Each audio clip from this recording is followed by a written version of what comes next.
एक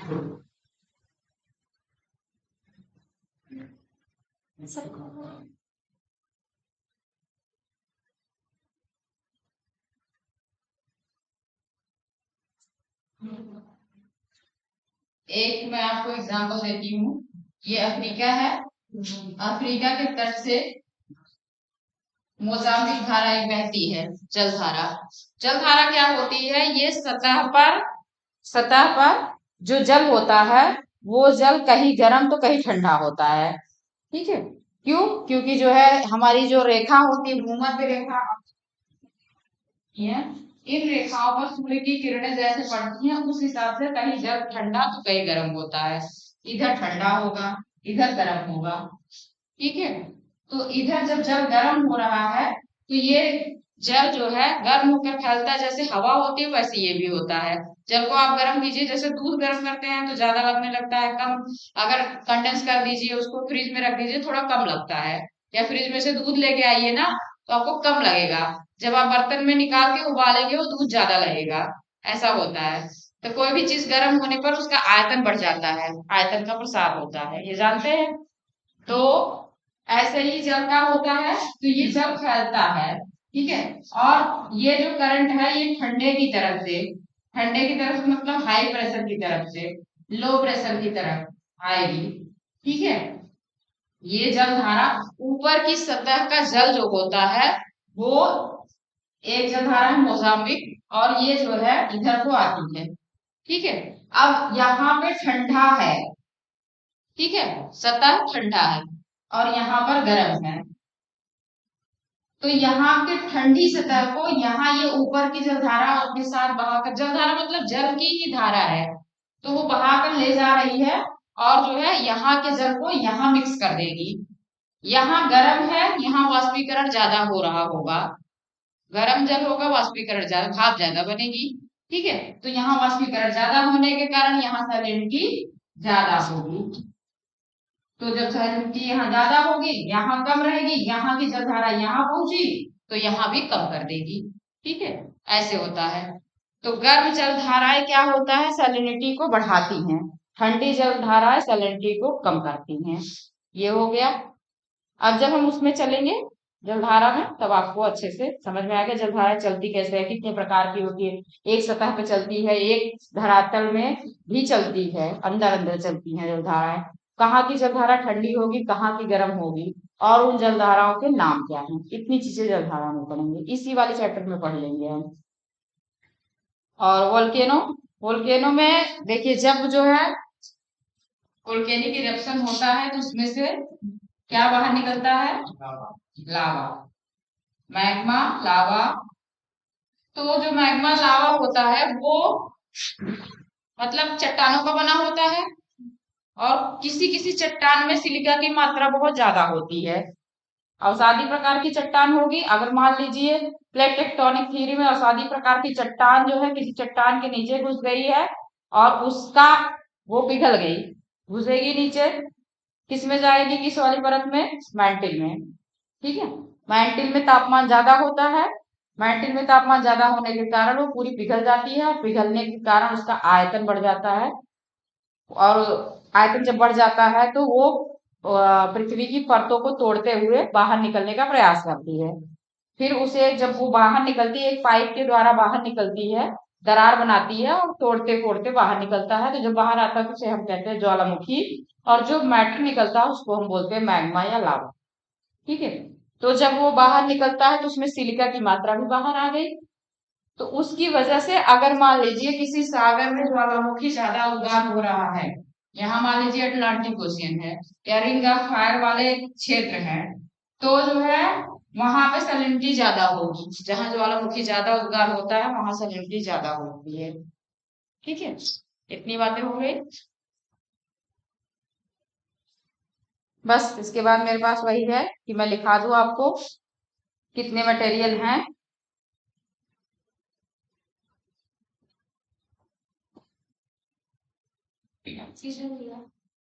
इसको सेव करें, इसमें सेव क्या करना।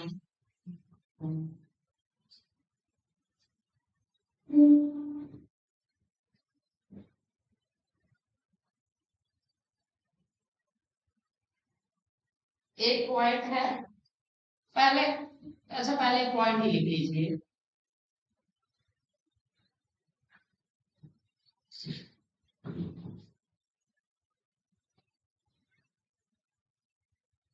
एटीन एटी फोर में चैलेंजर गर्ल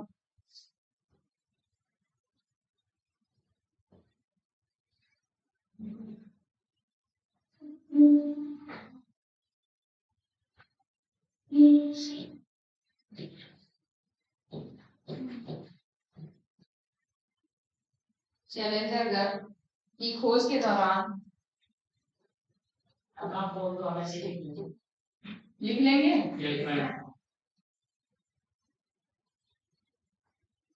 1884 में चैलेंजर गर्ल की खोज के दौरान डिटमार, डिटमार मैं इंग्लिश में लिख देती हूँ, डिटमार कैसे है,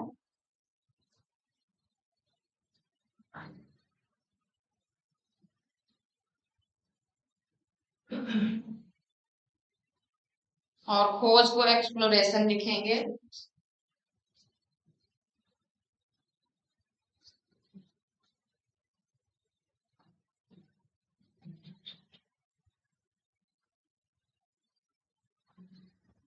खोज के दौरान डिटमार ने पता लगाया, डिटमार ने पता लगाया कि समुद्र में 27 प्रकार के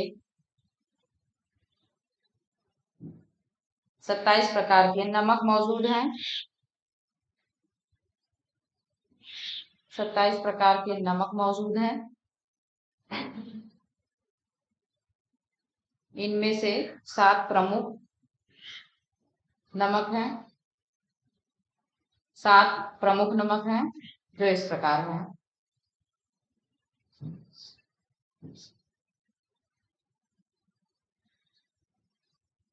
निकिता कोई प्रॉब्लम बोल दें? चलो लिख लो। During an exploration, during an exploration of Challenger Deep,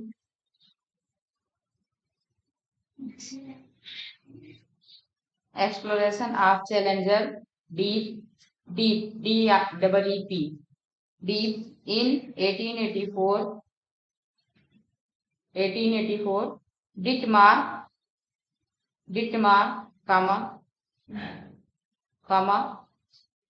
figured out that there are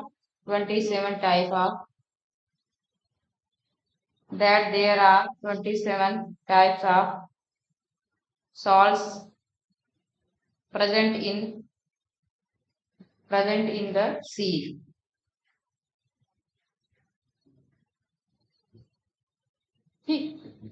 Out of 27 salts,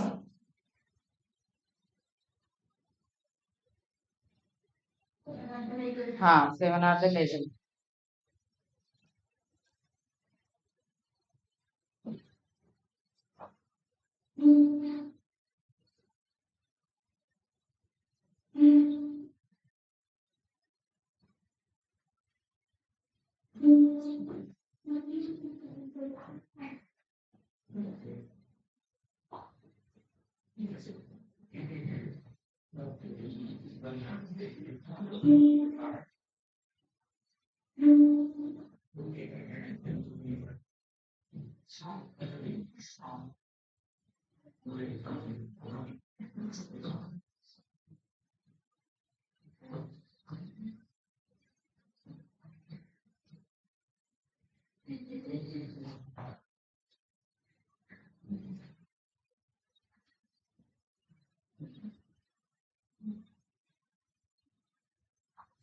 ये सैलिनिटी का चिन्ह है और परसेंटेज का ये चिन्ह है।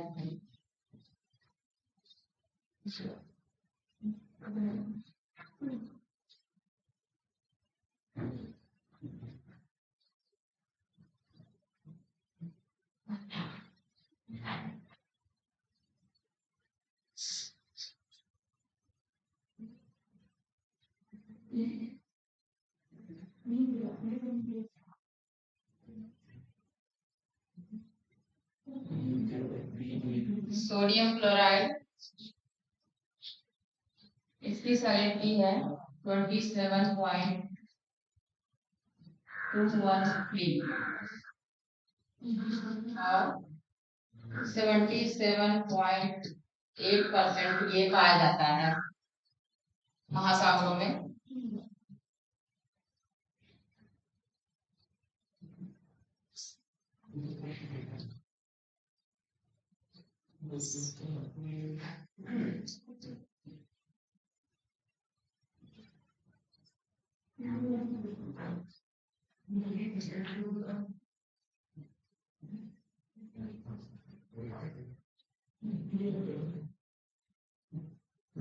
मैग्नीशियम क्लोराइड है।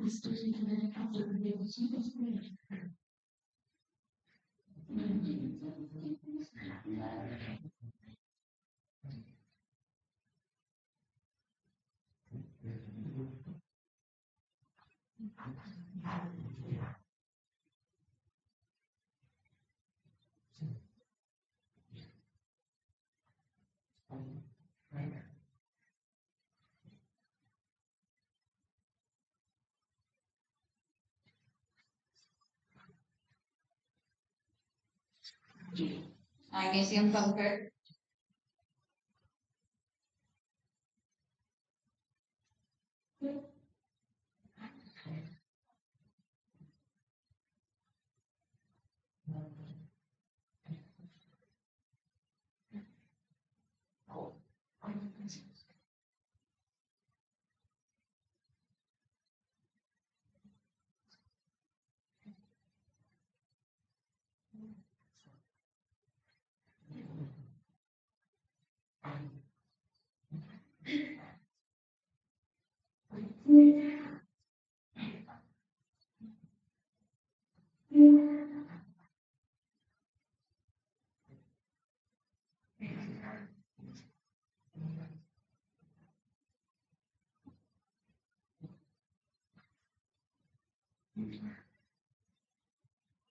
Calcium sulphate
calcium carbonate, last में मैग्नीशियम ब्रोमाइड।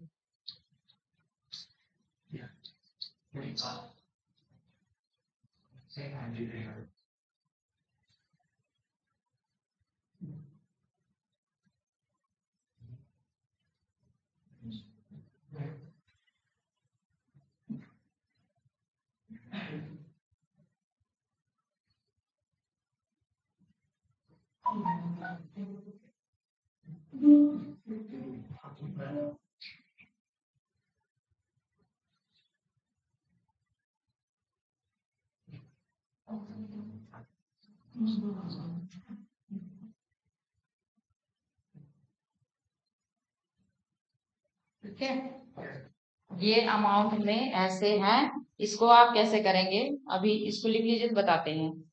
ऐसे हमको याद नहीं करना, क्योंकि इस फॉर्म में हमारे क्वेश्चन में आएगा नहीं। लेकिन मैं आपकी इस एक्यूरेसी के लिए लिखवा दी, ताकि आपके पास रहेगा फैक्ट, तो जैसे कभी भी फंसे आप, तो जैसे कंफ्यूजन हो जाती है कभी कभी, तो आप उसे उठा के देख सको। लेकिन क्वेश्चन फॉर्म में मैं आपको याद करने का तरीका बताती हूँ। हो गया सबका?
ये वाला तरीका आपको अपनाना है, ठीक है, ये ज्यादा इजी पड़ेगा। और आप चाहें तो थोड़ा सा इसको और शॉर्ट में कर सकते हैं, जैसे जो साइंस वाले हैं, हाँ, इसको जो है आप अपना फॉर्मूला लिख के कर सकते हैं। जितना शॉर्ट में कोडिंग में आपको याद रहेगा उतना ही आसानी होगी। जितना आपका दिमाग अंदर से उलझा रहेगा उतना ही बाहर आपकी सुलझी चीजें दिखेंगी।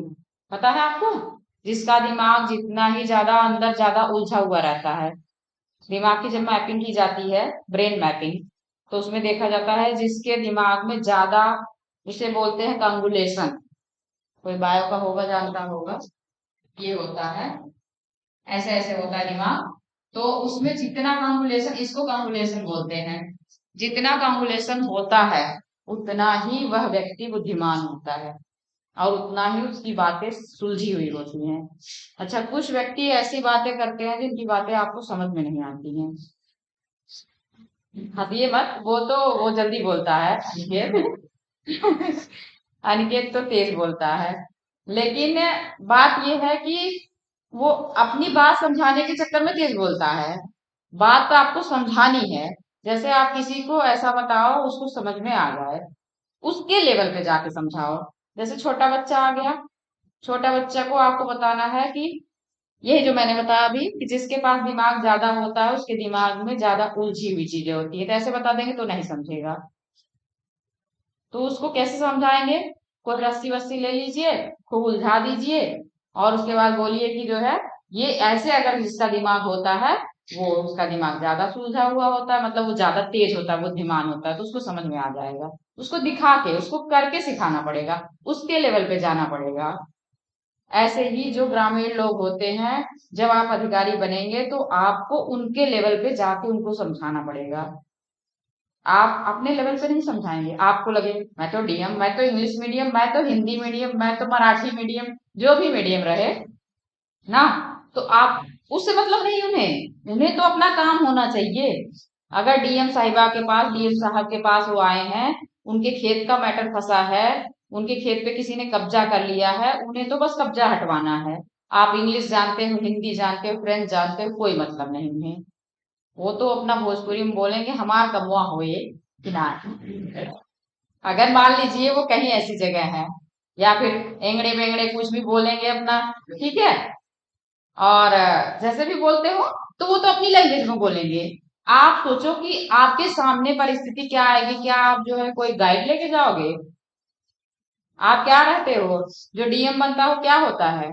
लोक सेवक। आप अधिकारी नहीं होते, आप जनता के सेवक रहते हैं, लोग के सेवक रहते हैं। तो आप उनके सेवक हो। आप जैसे कोई आपका सेवक हो पैर दबाने वाला, जैसे आप घर में सर्वेंट रखते हो, नौकर रखते हो, वैसे आप सरकारी नौकर होते हो। आप सरकारी नौकर रहोगे, न कि आप उनके ऊपर बैठ के राजा महाराजा। वो तो अलग बात है कि लोग ऐसा करते हैं, लेकिन बहुत सारे आईएएस हैं जो अब भी ऐसी चीजें, ऐसी फीलिंग रखते हैं। तो आपको क्या करना पड़ेगा, उनके लेवल पे जाके समझना पड़ेगा उनको। ठीक है? तो उसी तरीके से आप अपने दिमाग को अपने लेवल पे जाके समझाइए कि आपका दिमाग कैसे समझेगा। जैसे जो साइंस पढ़े हैं उनको तो ये कुछ भी नहीं लगता होगा, है ना? लेकिन जो आर्ट पढ़े हैं उन्हें लगता होगा कि मुझे याद करना पड़ेगा, है ना? और जो आर्ट पढ़े हैं उनको ज्योग्राफी पढ़े हैं अगर मान लीजिए, तो ज्योग्राफी कुछ भी नहीं लगता होगा। साइंस वालों को लगता होगा कि क्या क्या चीजें आ गई, हिस्ट्री में क्या क्या चीजें आ गई। सबके साथ प्रॉब्लम है। ऐसा नहीं है कोई सब कुछ पढ़ा हो। साइंस पढ़ोगे तो आर्ट नहीं, आर्ट पढ़ोगे तो साइंस नहीं। तो प्रॉब्लम तो सबके साथ आनी है। और सोचिए आईएएस का सिलेबस ऐसा बनाया गया है कि आपको साइंस, आर्ट, इंजीनियरिंग, डॉक्टरी सब कुछ पढ़ना पड़ता है। आपको इंजीनियरिंग की भी चीजें पढ़नी पड़ती हैं। जैसे जब आप जो है रोड वगैरह पढ़ोगे, जो ट्रेड वगैरह पढ़ोगे, उन सब चीजों में देखिए इकोनॉमिक्स भी बन जाते हो। इकोनॉमिक्स पढ़ के आपको मतलब हर चीज की समझ होनी चाहिए। तो कोई ये नहीं कह सकता कि मुझे तो साइंस आती है तो मैं बहुत तेज हूँ, ऐसा नहीं। और कोई ये भी नहीं कह सकता कि मुझे हिस्ट्री आती है तो मैं बहुत तेज। पढ़ना तो सब पड़ेगा, है ना? तो अपने स्तर पे जैसे आपको समझ में आए वैसे आप इसको कर लेना, छोटा से छोटा। ठीक है? ठीक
है? आप इतना बना लोगे तो आपको आसानी रहेगी इसे याद करने में। हमें पॉइंट नहीं याद करना है कितना खारापन होता है, हमें बस यही है पता करना है सबसे ज्यादा कहाँ होता है और सबसे कम कहाँ रहता है। अब जरूरी नहीं है कि आपको 1 से लेके 7 तक कभी वो सीक्वेंस दे क्वेश्चन में। वो आपको बीच में से 2 दे दिए, और हो सकता है 5 दे दिए, 6 दे दिए, 7 दे दिए, ऐसे ही बीच में सीक्वेंस हटा दिए। तब भी आपको जब ये याद रहेगा ना कि इसके बाद भी तो ये आता है, तो याद रहेगा आराम से। ठीक है?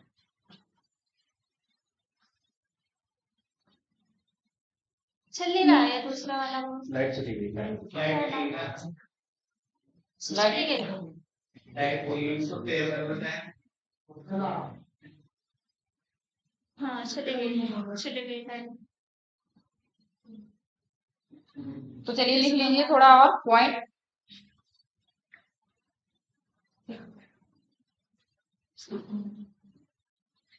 तो चलो मैं एक बजे आता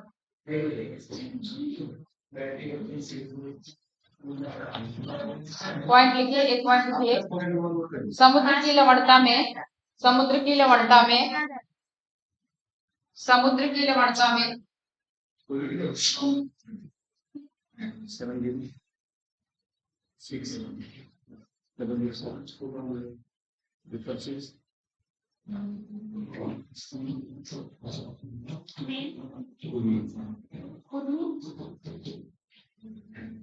समुद्र की लवणता में सर्वाधिक योगदान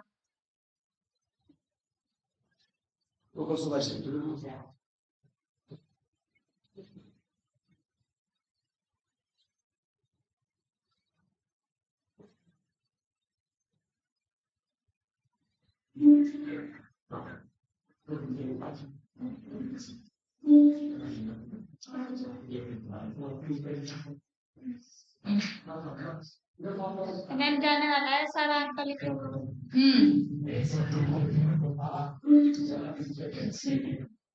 तो क्या करें, मतलब जो पहले लिखा है वो भी चला जाएगा, तो आप इसे सेव कर दो, वो सेव कर दो कम से कम, हो जाएगा।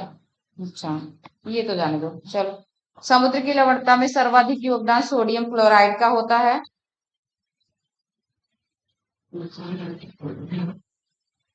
सोडियम क्लोराइड का होता है। The maximum contribution to the salinity, लिख लो Nikita, maximum contribution to the salinity of the ocean is that of sodium chloride.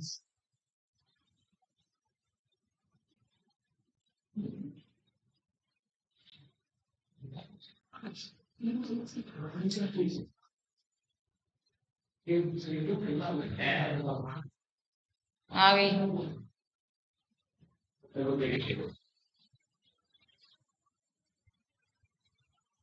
एक पॉइंट और लिखिए। Amount correct. हाँ, पॉइंट लिखिए एक और। महासागरीय जल का घनत्व, महासागरीय जल का घनत्व सीधे लवणता पर निर्भर करता है। महासागरीय जल का घनत्व, महासागरीय जल का घनत्व सीधे लवणता पर निर्भर करता है, सीधे लवणता पर निर्भर करता है।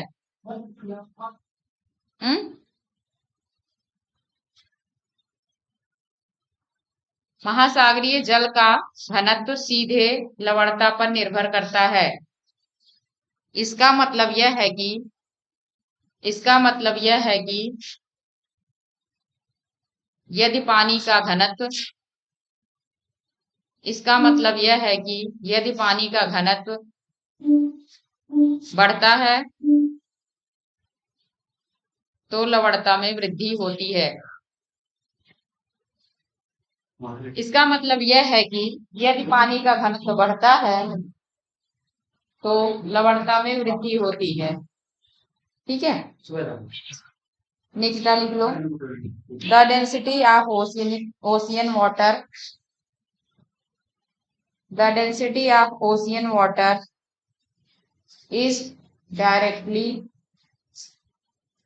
proportional to its salinity.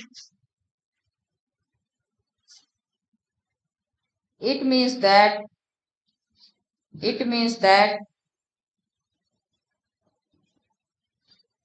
if the density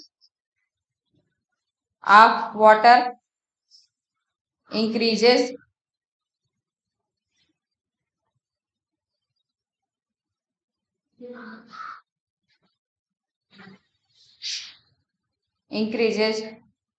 it is an indicator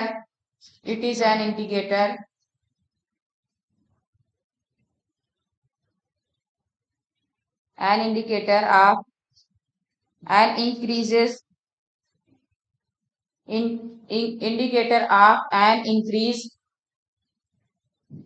in salinity, मतलब यह जो है, अगर जो है घनत्व में वृद्धि होती है, मतलब डेंसिटी बढ़ रही है, तो जो है सैलिनिटी भी बढ़ेगी, इसका सूचक होता है। ठीक है, थोड़ा सा लैंग्वेज उसमें चेंज हो गई है।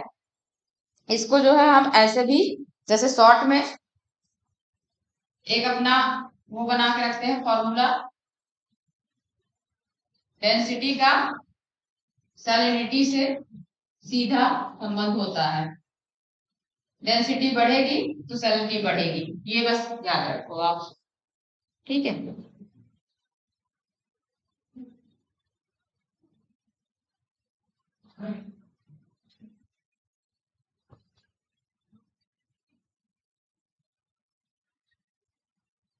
एक पॉइंट और है,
लवणता वितरण मानचित्र में आइसोहेलाइन रेखा समान लवणता वाले क्षेत्रों को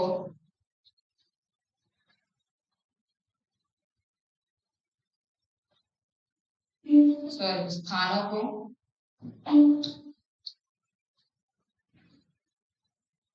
समान लवणता वाले स्थानों को जोड़ती है।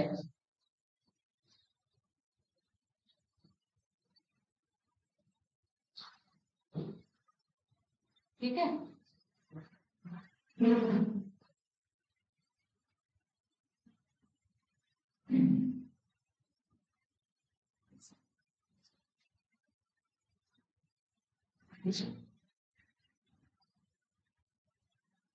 क्या हुआ, लिख लोगे? ठीक,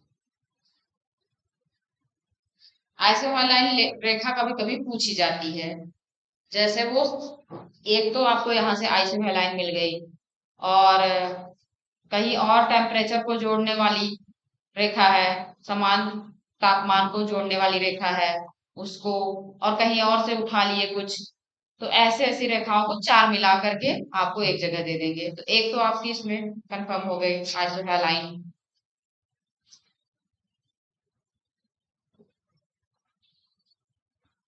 इसके बाद आपको एक चित्र बना के समझाते हैं। हो गया, हो गया।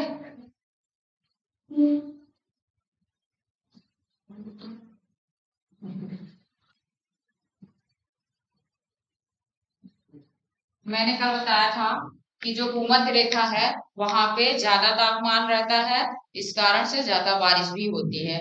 तो ज्यादा वाटर उसमें मिक्सिंग हो रहा, ज्यादा पानी है वहां, तो इसका मतलब क्या होगा, सैलिनिटी कम होगी। और जैसे जैसे हम ध्रुवों की तरफ जाते हैं उत्तर दक्षिण में, वैसे वैसे सैलिनिटी बढ़ती है। तो सैलिनिटी सबसे ज्यादा कहाँ पाई जाती है, ये है हमारी 20 डिग्री उत्तर और 20 डिग्री दक्षिण।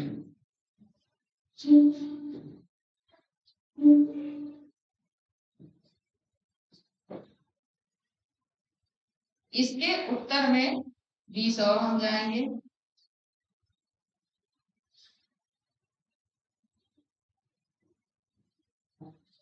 चालीस डिग्री उत्तर, 40 डिग्री दक्षिण।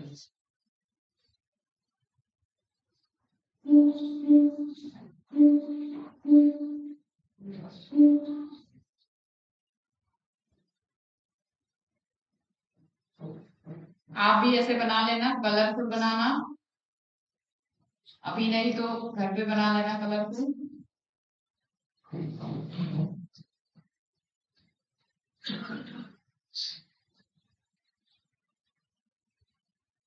बीस से 40 डिग्री के बीच नॉर्थ साउथ में उच्च तापमान और कम आर्द्रता, हाई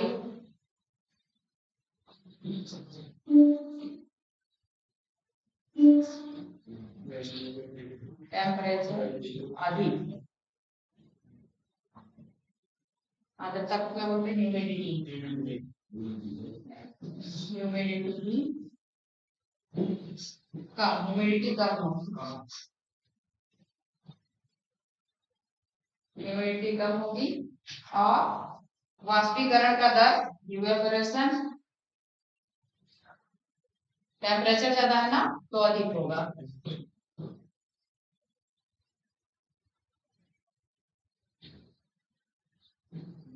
तो सैलिनिटी क्या होगी? सैलिनिटी भी अधिक होगी।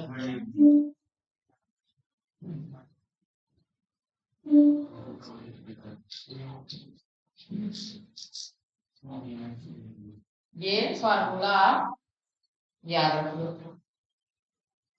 अगर ऐसे याद करोगे ना आपको याद तो बहुत अच्छे से रहेगा, लेकिन जब लिखना पड़ेगा तो आपको इसको कन्वर्ट करना पड़ेगा शब्दों में, लेकिन याद बहुत अच्छे से रहता है।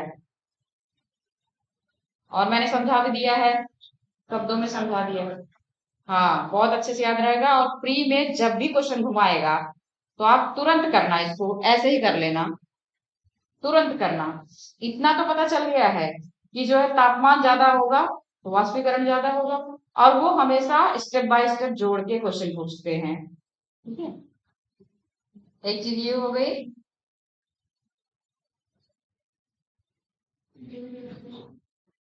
अब ध्रुवों की तरफ चलते हैं। ये हो गया आपका सबका। ये तो है भूमध्य रेखा का।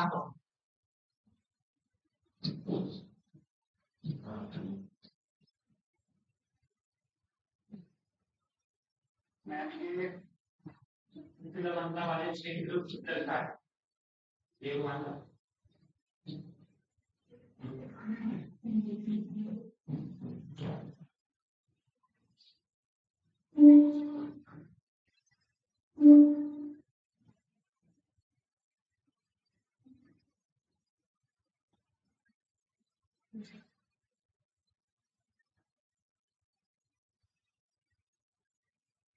जिसमें हमने केवल कुछ क्षेत्र बताए हैं ना, ये वो तो नहीं है ना, हाइपोलाइन नहीं नहीं वो नहीं है।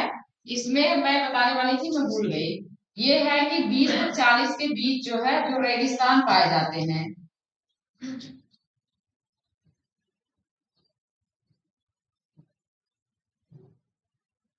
की लवणता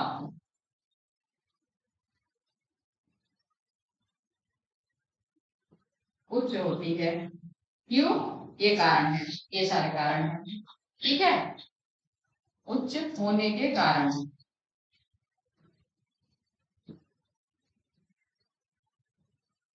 कहां से कहां तक? 20 डिग्री नॉर्थ से, नॉर्थ साउथ से 40 डिग्री नॉर्थ एंड साउथ। ठीक है, इसके बीच में जो रेगिस्तान पाए जाएंगे, इनकी उच्च लवणता के क्या कारण होते हैं, वो कारण ऊपर लिखा है आपको फॉर्मूले में। और जो है ये मैंने फिगर से बता दिया। ठीक है, क्योंकि हम एक तो उत्तर दक्षिण देखते हैं, लवणता उत्तर जाने पे घटती है, लेकिन अगर आप जो है यहीं पे 20 से 40 डिग्री के बीच में ही किसी रेगिस्तान में ज्यादा लवणता पा जाएंगे तो हमारा वो वाला प्रिंसिपल तो फेल हो जाएगा कि उत्तर जाने पे लवणता बढ़ती है। तो अभी तो हम जो है यही 20 से 40 डिग्री के बीच में ही है। मान लीजिए 40 से उत्तर में आप गए तो लवणता बढ़ रही है, लेकिन उससे ज्यादा लवणता आपको किसी रेगिस्तान में मिल जाएगी, क्षैतिज रूप में भी हम देखते हैं। ठीक है, तो कारण यही है कि कहीं कहीं नदियों के न होने के कारण, वाष्पीकरण का दर अधिक होने के कारण लवणता बढ़ जाती है। ठीक है, नदियां हैं ही नहीं, वाष्पीकरण मिट्टियों से भी होता है। और मिट्टियों वैसे तो हम जो है पूरा जहां जहां जल है उसी की लवणता देख रहे हैं अभी। तो नदियां मतलब ये है कोई झील है, उस झील की लवणता हम देखेंगे। उसकी लवणता जैसे हम इसमें जहां पे वाटर बॉडी होगी वहीं पे देखेंगे कि उसकी लवणता कितनी है, और वो भी छोटा तालाब नहीं, जैसे कैस्पियन, अजोब, ये सब सागर हैं, या फिर खाड़ी है, तो उन सब की। ठीक है। और आपको रेगिस्तानों में बड़ी झीलें मिलेंगी, जैसे लेक विक्टोरिया है ना। तो ये सब, इन सब की लवणता जब हम नापेंगे तो ये जान पाएंगे कि आखिर इसकी लवणता ज्यादा कैसे हो गई। तो इसका कारण यही होगा कि तेज धूप, तेज तापमान इसका ज्यादा, और जो वाष्पीकरण ज्यादा, और कोई नदी अगर उसमें से नहीं मिल रही है उसमें आकर के, तब ये तीन फैक्टर ज्यादा इसमें प्रभावी होते हैं। इसके बाद फिर है